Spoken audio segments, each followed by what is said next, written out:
Hello students, welcome to the new video. आज की इस वीडियो में जो टॉपिक हम डिस्कस करेंगे वो टॉपिक है business transactions and source document का। तो चलिए वीडियो को स्टार्ट करते हैं और डिस्कस करते हैं business transactions and source document के टॉपिक को। तो सबसे पहले हम यहाँ पर डिस्कस करते हैं कि बिजनेस ट्रांजैक्शंस का क्या मतलब होता है। A business transaction is a financial transaction, यानी कि जो बिजनेस ट्रांजैक्शन होती है वो एक फाइनेंशियल ट्रांजैक्शंस होती है बिटवीन टू और मोर पार्टीज, यानी कि दो पार्टीज या उससे ज़्यादा पार्टीज के बीच में, दैट इन्वॉल्व, जिसमें इन्वॉल्वमेंट होती है एक्सचेंज ऑफ गुड्स, मनी और सर्विसेज। क्लियर हो गया। यानी कि बिजनेस ट्रांजैक्शंस का मतलब क्या है कि बिजनेस ट्रांजैक्शन एक फाइनेंशियल ट्रांजैक्शंस होती है जो कि टू और मोर पार्टीज के बीच में होती है, जहाँ पर एक्सचेंज ऑफ गुड्स, मनी या एक्सचेंज ऑफ सर्विसेज होता है। To involve in business transactions the business exchange must measurable in monetary value so that it can be recorded for accounting purposes. यानी कि जो भी बिजनेस ट्रांजैक्शंस होती है उसके लिए ये जरूरी है कि जो ट्रांजैक्शंस हैं उनकी कुछ मॉनेटरी वैल्यू हो। यानी कि अकाउंटिंग में, जैसा कि हम पहले भी डिस्कस कर चुके हैं, हम सिर्फ जो है उन ट्रांजैक्शंस को रिकॉर्ड करते हैं जिनको हम मनी के अंदर मेजरमेंट कर सकें। नॉन मॉनेटरी ट्रांजैक्शंस को हम अकाउंटिंग में रिकॉर्ड नहीं करते। तो अकाउंटिंग पर्पसेस के लिए ये मैंडेटरी है कि जो बिजनेस ट्रांजैक्शंस हैं वो एक मॉनेटरी वैल्यू रखें, तभी आप उनको जो है अकाउंटिंग में रिकॉर्ड करते हैं। तो चलिए हम एक एग्जाम्पल से डिस्कस करते हैं। मान लीजिए एक बिजनेस ने जो अपना बिजनेस एक्सपेंड करना है उसके लिए एक मशीन की रिक्वायरमेंट है और वो एक डीलर से जो है वो मशीन परचेज करता है। तो जब वो मशीन परचेज करेगा किसी भी डीलर से, तो डीलर क्या करेगा, उसको डीलर गिव एक cash memo along with the machine. यानी कि जो उसने कैश में, अगर हम कैश ट्रांजैक्शंस ले रहे हैं तो मशीन के साथ साथ जो डीलर है वो उसको एक कैश मेमो भी देगा कि भी उस पर्सन ने जो है इतने रुपए की पेमेंट की है in exchange of cash payment of ₹50,000। मान लीजिए जो मशीन है उसकी वैल्यू 50,000 रुपी है और जो बिजनेस है उसने जो डीलर को 50,000 रुपीज दिए, तो उसके कन्वर्जन में वो उसको क्या पेमेंट क्या देगा, एक तो कैश मेमो और एक जो है एक्सचेंज ऑफ गुड्स, यानी कि मशीन को जो है वो बिजनेस को देगा। तो purchase of machine is an cash example of an transactions which involves the exchange of two things. यानी कि यहाँ पर जो है दो चीज़ों को जो है वो एक्सचेंज हुआ है। एक तो कैश की पेमेंट हुई है, payment of cash, and delivery of machine, यानी कि जो डीलर है उसने बिजनेस को जो है वो मशीन की डिलीवरी की है। तो hence the transaction involve expect give and take, यानी कि जो भी ट्रांजैक्शंस है उसके अंदर गिव एंड टेक का जो है एस्पेक्ट इन्वॉल्व होता है। Payment of cash involve give aspect, यानी कि बिजनेस ने जो है डीलर को पेमेंट की है तो उसको गिव एस्पेक्ट हम बोलेंगे। And delivery of machine is a take aspect, जो डीलर है उसने बिजनेस को मशीन दिया है उसको हम टेक एस्पेक्ट बोलेंगे। Thus the business transactions are exchange of economic consideration between parties and have twofold effect that is recorded in at least two accounts। ये हम पहले भी डिस्कस कर चुके हैं। जो भी ट्रांजेक्शन्स है उसको हम दो अकाउंट्स के अंदर रिकॉर्ड करते हैं। यानी कि जो भी आपकी बिजनेस ट्रांजेक्शन्स है उसमें एक इकोनॉमिक कंसिडरेशन है, बिटवीन टू पार्टीज है, टू फोल्ड इफेक्ट्स हैं एंड टू अकाउंट्स के अंदर जो है हम इनको रिकॉर्ड करते हैं। अब जो भी बिजनेस ट्रांजैक्शंस होती हैं इस चीज़ को हम पहले भी डिस्कस कर चुके हैं। जो भी बिजनेस ट्रांजैक्शंस होती है वो हिस्टोरिकल कॉस्ट के ऊपर रिकॉर्ड की जाती हैं और एक डॉक्यूमेंट्री प्रूफ के साथ जो है वो रिकॉर्ड की जाती हैं। तो जो business transactions are usually evidenced by an appropriate document, यानी कि जो भी बिजनेस ट्रांजैक्शंस होगी उनको रिकॉर्ड करने के लिए बिजनेस के पास एक एप्रोप्रिएट डॉक्यूमेंट होना चाहिए। और इन डॉक्यूमेंट्स के काफ़ी सारे नाम हैं, उसको हम जो है कैश मेमो बोलते हैं। इनको हम डिस्कस करेंगे आगे। इनवॉइस, सेल्स बिल्स, पे in slip, check, salary slips, तो इस टाइप के डिफरेंट टाइप्स के जो हैं बिजनेस के अंदर डॉक्यूमेंट्स होते हैं। तो डॉक्यूमेंट क्या होते हैं? A document which provide evidence of a transaction is called source document और ए वाउचर। ठीक है, सोर्स डॉक्यूमेंट क्या हो गया कि आपने जो ट्रांजेक्शन्स की है उसके लिए ऑथेंटिसिटी के लिए आपके पास कुछ सोर्स है या फिर उसके लिए एक वाउचर है। ठीक है, कि जो भी आपने बिजनेस में ट्रांजेक्शन्स की है उसका एक डॉक्यूमेंट है, उस डॉक्यूमेंट को ही हम जो है सोर्स डॉक्यूमेंट या हम इसको दूसरे शब्दों में वाउचर बोल सकते हैं। All such documents or voucher are arranged in chronological order and are serially numbered and kept in a separate file। यानी कि जो भी आपके डॉक्यूमेंट्स या वाउचर्स हैं उन वाउचर्स को आप क्रोनोलॉजिकल ऑर्डर में जो है वो अरेंज करेंगे और उनको एक सेपरेट फाइल में आप उसको मेंटेन रखेंगे। All recording in books of accounts is done on the basis of voucher. यानी कि जो भी अकाउंट्स की बुक्स में आप रिकॉर्ड करेंगे वो आप वाउचर के बेसिस के ऊपर रिकॉर्ड करेंगे। अब देखिए हम इनको डिस्कस करते हैं। सबसे पहले हम कैश मेमो देखते हैं। यहाँ पर हमने फॉर्मेट भी दिया हुआ है। कैश मेमो क्या होती है? Document issued for purchase goods for cash is known as cash memo. यानी कि आपने कोई भी गुड्स आपने परचेज किया है, कैश के बेसिस के ऊपर आपने परचेज किया है। उस कैश के बेसिस के ऊपर जब आप गुड्स को परचेज करते हैं तो जो आपको डॉक्यूमेंट दिया जाता है उसको हम कैश मेमो बोलते हैं। Cash memo is often referred as a paid bill for cash sales. यानी कि जो भी आप कैश सेल्स करते हैं, कैश सेल्स के बेसिस के ऊपर जो आपको बिल की पेमेंट की जाती है उसको हम कैश मेमो बोलेंगे। It is a document स्टेटिंग cash received for goods sold. यानी कि जितना आपने गुड्स सोल्ड किया है और उसके रिगार्डिंग आपने जो कैश रिसीव किया है ये उसको एक तरीके से डिस्क्राइब करता है। तो कैश मेमो का फॉर्मेट जो है, यानी कि जितने भी आपके जो डॉक्यूमेंट्स होते हैं, सोर्स डॉक्यूमेंट्स होते हैं, ये बिजनेस टू बिजनेस जो है वेरी करते हैं। एक तरीके का एक वाउचर है जो कि आपके अकाउंटिंग रिकॉर्ड्स को जो है वेरीफाई करता है। तो बिजनेस के अंदर इसका कोई स्टैटिक रूल नहीं है कि आप एक पर्टिकुलर टाइप का ही मतलब डॉक्यूमेंट या वाउचर आप प्रिपेयर करेंगे। और बिजनेस के कन्वीनियंस के अकॉर्डिंगली इसमें थोड़ा वो डिफरेंट भी हो सकता है। तो एक ये छोटा सा सैंपल है, आप सैंपल को देख सकते हो। तो जब भी कैश ट्रांजेक्शन्स होती हैं तो बिजनेस जो है कैश मेमो प्रिपेयर करके जो बायर है उसको ये अवेलेबल करवाता है। इसके बाद आता है आपका क्रेडिट मेमो। क्रेडिट मेमो क्या होता है? Document issued for purchase of goods for credit is known as credit memo. यानी कि जब आपने क्रेडिट के ऊपर कोई माल खरीदा है तो उसके लिए जो आपको डॉक्यूमेंट दिया जाएगा उसको हम जो है क्रेडिट मेमो बोलेंगे। Credit memo is often referred as a paid bill for credit sale. It is a document stating credit received for goods sold. ठीक है, जो आपने माल बेचा है उसके एवज में जो आपने क्रेडिट रिसीव किया है इसको हम जो है वो क्रेडिट मेमो बोलेंगे। यानी कि जो भी बिल है, यानी कि बिल में आपने पार्टी का एड्रेस, सिटी, ठीक है, सारी डिटेल पार्टीज की, इनवॉइस नंबर, किस इनवॉइस के साथ आपने माल भेजा है, items, quantity, description, price, total, तो ये सारी की सारी जो है डिटेल आप उसमें मेंशन करेंगे क्रेडिट मेमो में।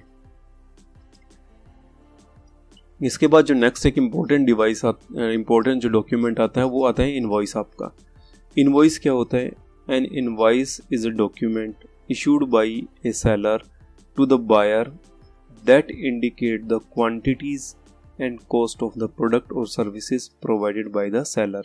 यानी कि सेलर जो भी गुड्स बायर को अवेलेबल करवाता है उसके लिए जो है एक डॉक्यूमेंट प्रिपेयर करके उसको देता है जिसमें उसकी क्वांटिटी मेंशन होती है, उसकी कॉस्ट मेंशन होती है।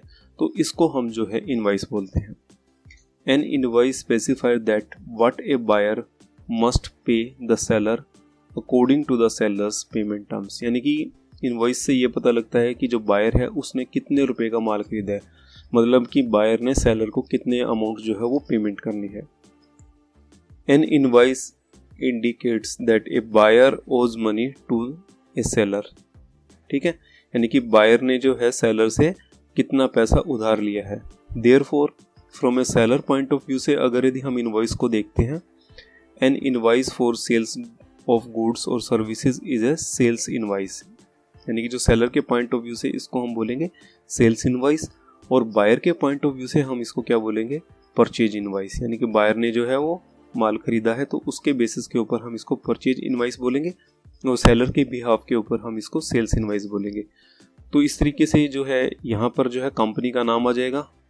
ठीक है, कंपनी के नाम के साथ जो है यहाँ पर आ जाएगा आपका किसके लिए बिलिंग किया है आपने, कहाँ पर आपने सप्लाई करना है, इनवॉइस नंबर आ जाएगा, डेट आ जाएगी, ठीक है, डिस्क्रिप्शंस ऑफ गुड्स आ जाएंगे, ठीक है ना, जो भी आपने माल उसको सेल किया है, और उसके बाद उसमें जो है टैक्स ऐड हो जाएगा, जो आपका CGST है, central goods service tax and state goods service tax जो है वो इसमें ऐड हो जाएगा और पूरा जो है अमाउंट आ जाएगा, यानी कि इतने रुपए का माल जो है सेलर ने बायर को सेल कर दिया। इसके बाद जो नेक्स्ट जो नोट आता है वो आपका क्रेडिट नोट आता है।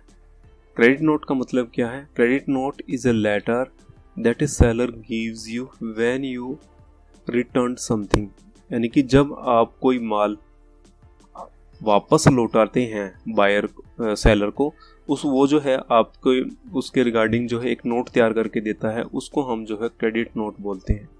एक क्रेडिट नोट और एक credit memo is a commercial document issued by a seller to a buyer, यानी कि क्रेडिट नोट जो है वो सेलर के द्वारा बायर को जो है वो इशू किया जाता है। Credit note acts as a source document is a sales return journal, इसको हम जो है सेल्स रिटर्न जर्नल में एंट्री करते हैं, क्योंकि बायर ने जो है वो माल सेलर को वापस लौटाया है, तो मतलब जो उसने सेल किया था वो उसके पास जो है वापस पहुंच गया, तो उसको हम सेल्स रिटर्न जर्नल जो आता है उसमें रिकॉर्ड करते हैं। In other words credit note is a evidence of reduction in sales, यानी कि ये आपकी सेल को रिड्यूस करता है, क्योंकि सेल्स रिटर्न में जाएगा ये। क्लियर हो गया क्रेडिट नोट क्या मतलब हो गया? क्रेडिट नोट एक तरीके का आपका डॉक्यूमेंट है जो कि सेलर के द्वारा बायर को दिया जाता है जब वो उसको कुछ गुड्स की जो है वो रिटर्न करता है, ठीक है ना। इसी तरीके से ये भी आपका एक तरीके से डॉक्यूमेंट जो है वो आपका प्रिपेयर होता है, इसमें भी आपकी सारी डिटेल जो है, बायर का नाम वगैरह जो है, या कौन से गुड्स जो है उसके पास से रिटर्न आए हैं उसके बारे में जो सारा का सारा डिस्क्रिप्शंस वगैरह लिखा हुआ होता है। अब आता है डेबिट नोट। डेबिट नोट को हम जो है डेबिट मेमो भी बोलेंगे। Debit note also known as debit memo is issued from a buyer to the seller to request a return of fund due to incorrect or damage goods, purchase cancellation or other specified circumstances, यानी कि ये एक buyer के द्वारा जो है seller को भेजा जाता है कि जिसने जो माल खरीदा था उसमें कुछ डैमेज भी हो सकता है, या कुछ गुड्स को इनकरेक्ट था उसको रिटर्न भी करना होता है, परचेज कैंसिलेशन के कारण मतलब कोई ऑर्डर वगैरह तैयार करना है उसको कैंसिलेशन करवाना है, या कुछ स्पेसिफाइड सर्कमस्टांसेस में एक बायर के द्वारा सेलर को दिया जाता है। A debit note is similar to a credit note, यानी कि क्रेडिट नोट की तरह होता है, except it is issued from buyer side. Credit note तो क्या था कि सेलर की साइड से इशू होता है, और जो आपका डेबिट नोट है वो बायर की साइड से इशू होता है। Therefore, debit note are issued before a credit note can be created by the supplier, यानी कि डेबिट नोट कब भेजा जाता है नॉर्मली कि जो आपका सप्लायर है वो क्रेडिट नोट प्रिपेयर करे उससे पहले जो डेबिट नोट उसके पास पहुंच जाता है। A debit note acts as a buyer formal request for a credit note from the seller, एक तरीके का ये एक रिक्वेस्ट होती है बायर के एंड से कि वो सेलर को जो है एक क्रेडिट नोट के लिए एक तरीके की एप्लीकेशन टाइप से होती है कि भी ये गुड्स जो हैं आपको रिटर्न किए जाते हैं और इसके एवज में जो है उनको क्रेडिट नोट जो है वो इशू कर दिया जाए। The document serve as evidence to support a purchase return, यानी कि जो उसने परचेज किया है उसको रिटर्न के रूप में ये परचेज रिटर्न के रूप में ये डेबिट नोट वर्क करता है। क्रेडिट नोट क्या काम करता था हमने अभी डिस्कस किया, वो सेल्स रिटर्न के रूप में आता है, और जो आपका डेबिट नोट आता है वो आपका परचेज रिटर्न आता है। In the accounting book of the buyer की अकाउंटिंग बुक्स में जो है ये परचेज रिटर्न के रूप में लिया जाता है। तो इसी तरीके से ये फॉर्मेट आपका डेबिट नोट के रूप में, debit note number, invoice number वगैरह ये सारी डिटेल जो है इसमें लिखी जाती है, और जो भी गुड्स आपने डैमेज के कारण या जो रिटर्न किया है उसकी यहाँ पर सारी जो है डिस्क्रिप्शंस लिखी जाती हैं। तो ये डेबिट नोट होता है। इसके बाद आता है पे स्लिप। पे स्लिप का मतलब क्या है? पे स्लिप एक ऑर्गेनाइजेशन के अंदर जो है अपने एम्प्लॉयज को दी जाती है। A pay slip is a piece of paper given to employ at the end of each week month which state how much money he और she earn and how much tax has been taken off, यानी कि जो भी employ आपके organisation में काम करता है उसको जो पेमेंट की जाती है उसके पेमेंट की डिटेल्स के बारे में एक तरीके का डिस्क्रिप्शंस होता है, कितना रुपया जो है ऑर्गेनाइजेशन ने उसको दिया है, कितना जो है डिडक्शंस किया है, सैलरी जैसे HRA उनको दिया, अलाउंसेस दिए हैं, इसके अलावा उनसे कुछ डिडक्शंस किया है, प्रोविडेंट फंड में उनका कुछ डिडक्शन किया है, इंश्योरेंस में है, टैक्स में है, इसके अलावा ये सारी की सारी जो है आपकी जो एम्प्लॉय का पेमेंट की डिटेल है आती है इसमें, और डिडक्शन की डिटेल जो आती है इसको हम जो है पे स्लिप बोलते हैं। इसके बाद आता है कैश रिसिप्ट्स। तो कैश रिसिप्ट का मतलब क्या होता है? Cash receipt is a printed acknowledgement of the amount of cash received during a transaction involving the transfer of cash और कैश इक्विवेलेंट। कैश इक्विवेलेंट का मतलब आपका चेक हो सकता है, डिमांड ड्राफ्ट हो सकते हैं। The original copy of cash receipts given to the customer, while the other copy is kept by the seller for the accounting purposes। यानी कि जब भी कोई भी ऑर्गेनाइजेशन है वो अपने किसी भी कस्टमर से जो है कैश रिसीव करता है, मान लीजिए क्रेडिट सेल आपने कर रखा है, उसके एवज में टाइम टू टाइम आपको कैश पेमेंट या चेक पेमेंट या कुछ भी जो आपको पेमेंट्स मिलती हैं, तो उसको ध्यान में रखने के लिए एक तरीके का एक डॉक्यूमेंट्री आपका प्रूफ होता है। तो यहाँ पर आपके सारी डिटेल लिखी होती है, कितना कैश जो है मिला है, किस डेट को मिला है, किस फर्म से मिला है, कितनी अमाउंट ड्यू थी, कितना उनको रिसीव्ड हो गया, बैलेंस कितना रहा है, कैश में मिला है, कोई और किसी ट्रांजेक्शन और किसी तरीके से मिला है, चेक से मिला है, और यहाँ पर साइन होते हैं। तो काउंटर फॉइल नॉर्मली जो है एक कार्बन कॉपी भी हो सकती है आपकी, या कोई प्रिंटेड कॉपी भी हो सकती है। तो इस तरीके का जो है काउंटर फॉइल जो है बिजनेस में मेंटेन रहता है, और ओरिजिनल स्लिप जो है वो आप जो पेमेंट करने वाला है उसको दे दी जाती है कस्टमर को। इसके बाद आते हैं एक इम्पोर्टेंट ये भी स्लिप होती है, डॉक्यूमेंट होता है पे इन स्लिप। पे इन स्लिप का क्या मतलब होता है? Pay in slip is a summary presented in bank and used to deposit money in bank account. ठीक है, बैंक अकाउंट में जो आप कुछ भी डिपॉजिट करवाते हैं उसके लिए आपको एक डॉक्यूमेंट्री प्रूफ चाहिए होता है। तो यू हैव टू फिल पे in slip. Each pay in slip has a counterfoil. Pay in slip का एक काउंटर फॉइल होता है which is return to the depositor accordingly sealed and signed by the bank officer. This shows document related to the bank transaction, यानी जितनी भी आप bank transaction करते हैं उससे रिलेटेड होता है। It gives detail regarding the date, account number, amount deposit, amount में आपका कैश भी हो सकता है, चेक डिपॉजिट इन बैंक हो सकता है, and the name of the account holder. ठीक है, एक तरीके ये आपका पे इन स्लिप का एक एग्जांपल है बैंक्स की पे इन स्लिप का। यहाँ पे आपकी ये काउंटर फॉइल होती है। ठीक है, सेम इन्फॉर्मेशन जो आप राइट हैंड साइड में फिल करते हैं, लेफ्ट हैंड साइड में भी ऑलमोस्ट सेम इन्फॉर्मेशन भरी जाती है।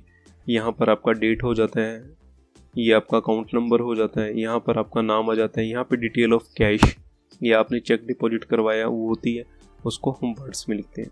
सेम इसी तरीके से आपने यहाँ पर इन्फॉर्मेशन है, कैश आपने जमा करवाया है या आपने कोई भी अमाउंट पेमेंट की, डेट आ जाएगा, आपका अकाउंट नंबर आ जाएगा, कॉन्टैक्ट नंबर है, ठीक है ना, नेम आ जाएगा, आपका डिटेल आ जाएगी सारी, और आपका सिग्नेचर आ जाएंगे। यहाँ पर जो है बैंक के जो है आपके स्टैम्प और जो सिग्नेचर आ जाते हैं, और यहाँ पर डिपॉजिटर के जो है सिग्नेचर आ जाते हैं। सेम इधर भी यहाँ पर आ जाएंगे।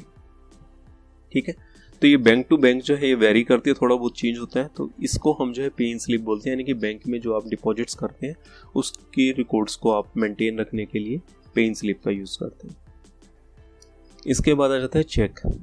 चेक क्या होता है? A cheque can be defined as a document that order a bank to pay a particular fund amount from the individual's account to another individual account in whose name check has been issued।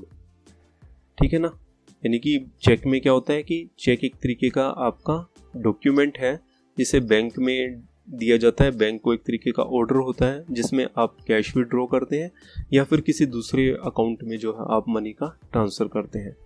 तो normally आपने पे करना है, cash withdraw करना है, दूसरी parties को देना है, तो आप यहाँ पर उस चीज़ को मेंशन करते हैं।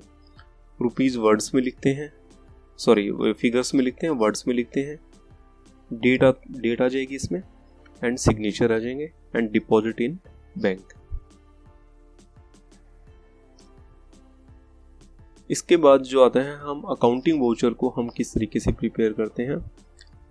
अकाउंटिंग वाउचर में भी क्लासिफाइड, हम इनको कैश वाउचर में भी हम क्लासिफाई करते हैं, डेबिट वाउचर में, क्रेडिट वाउचर में एंड जर्नल वाउचर में।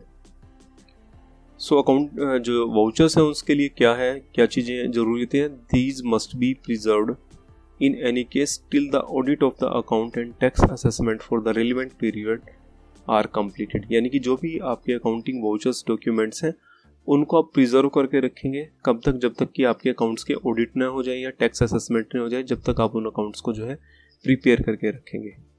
A transaction with one debit and one credit is a simple transaction, यानी कि जब जहाँ पर आपका एक अकाउंट डेबिट होता है और एक अकाउंट क्रेडिट होता है वहाँ पर आपकी सिंपल ट्रांजेक्शन्स होती हैं and the accounting voucher prepared for transaction is known as the transactions of voucher. यानी कि इस टाइप की जो आप ट्रांजेक्शन्स करते हैं जहाँ पर एक ही अकाउंट आपका डेबिट और एक ही अकाउंट क्रेडिट होता है, तो इस चीज़ के लिए हम जो है ट्रांजेक्शन्स वाउचर को प्रिपेयर करते हैं।